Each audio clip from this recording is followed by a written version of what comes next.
Good afternoon, everybody, and welcome to Detroit here in Michigan for the running of the 2017 Michigeneh Cup. We have 12 entries, so let's go through them. The first is the Grobber.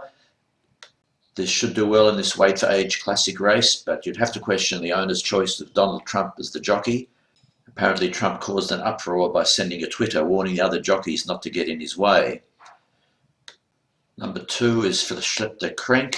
Now, don't be fooled by its name. This is definitely an outside chance to win or to get a place at least.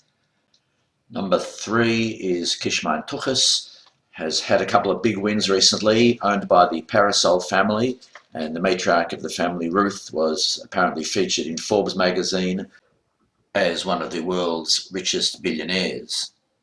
4 is Schneller. As his name implies, he's a sprinter and could find this distance a challenge. And number 5 is Parmelach, who is a real stayer and should go the distance. Number 6 is the Reuter Rebbe. Now, this apparently is a sibling of Red Cardinal, who happens to be running in the Melbourne Cup later today. The Reuter Rebbe is one of the favourites.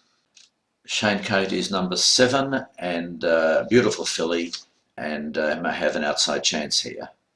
Number 8 is Wilde Chaya. This horse is a bit unpredictable apparently, and of course this is owned by the Chester family.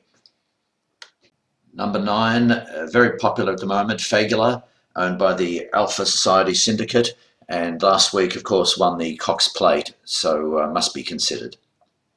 Number 10 is Schwitzer. Schwitzer always looks good but never seems to perform on the big stage, probably an outside chance. Now, Winks has been a very controversial withdrawal. Apparently, the owner's mother was born in Budapest, and the High Court has ruled that the owner is actually Hungarian and not eligible to enter the race. And Krutz has been a late scratching. So we're just about ready to go, and as the last horse enters the gate, I think I'm putting my money on number 10, Schwitzer. This is, of course, owned an interstate syndicate, the Catani family. Own this particular horse, and we're just about ready now as the last horse enters the barrier, and we're ready to start the 2017 Michigeneh Cup, and they're off. And the Grobber's got off to a great start. Number 10 has had a shocking start. It's actually in the rear. The favourite Schwitzer falling behind, but number 9 Fagula has raced to the lead already, and it's a very fast-paced race, with Fagler in the lead, followed by the Reuter Rebbe, followed by Kishmein Tuchus, and then for Schleppter Krenk. Following them is Schwitzer, followed by Wilde Chaya, then the Grobber, and after that we have Schneller, Parmelach, and last of all, Scheinkate. And as they round the first bend, it's Fagler in the lead, followed by the Reuter Rebbe, Kishmein Tuchus, and for Schleppter Krenk coming in fourth. They're followed by Schwitzer, who's got a long way to make up the favourite, followed closely by Wilde Chaya, then de Grobber, Schneller, Parmelach, and Scheinkate is still last.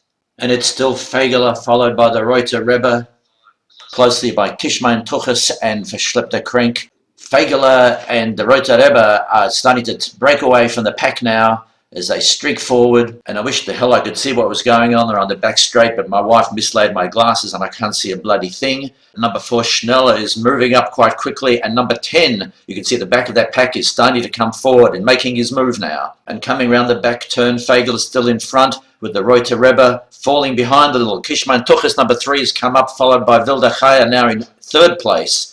And number 8, Wilde Chaya, has now moved into 3rd place with the Reuter Rebbe, number 6, falling back into 4th. And as they come round the final turn, I still can't see what's going on because my eyelashes are blocking the binoculars. But Fagel has dropped out and Kishmein Tuchus is now taking the lead.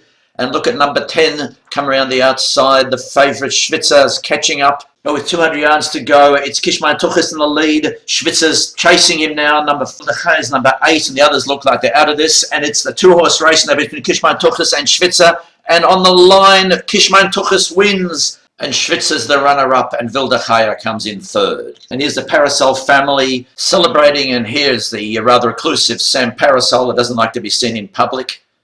So here are your 3 place getters. Kishmein Tuchus coming in 1st, followed by Schwitzer, and Wilde Chaya coming in 3rd place. Well, that was an exciting race, but wait, don't hold your betting slips, ladies and gentlemen. There has been a protest.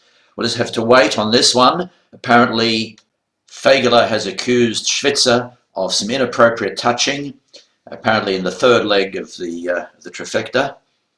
Have to wait on the steward's decision on this one. No, it's been rejected. It turns out that Schwitzer is a gelding, and so he's been exonerated. And the winners stand number 3, number 10, and number 8. Look, that protest was never going to hold up. I reckon the only way Fegele would win if it would have come from behind. And now we'll return you to the Melbourne studios for running of the Melbourne Cup.